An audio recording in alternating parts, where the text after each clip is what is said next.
Hello friends, welcome back to the many video guys and my YouTube channel. Today friend we are going to talk about how can we enable auto brightness in our Tecno mobile. Guys, you want to enable your auto brightness setting, you can enable it. And friends, now let's see how to enable auto brightness in our Tecno phone. Today I will show you in this video.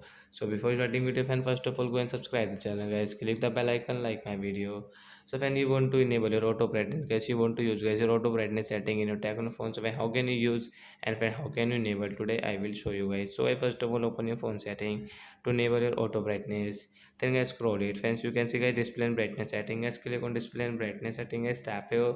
Guys you can see adaptive brightness. Then guys tap here means auto brightness setting. Guys you can enable from this right side. After enable guys your brightness will decrease automatic and increase when you will go outside, when you will come inside guys. So like that guys you can use your auto brightness setting. And once you want to enable your auto brightness in your Tecno phone, you can enable it. So that's it guys, thanks for watching the video guys. We will meet on next video guys with new topic. Before going guys, please comment, like the video. Bye guys.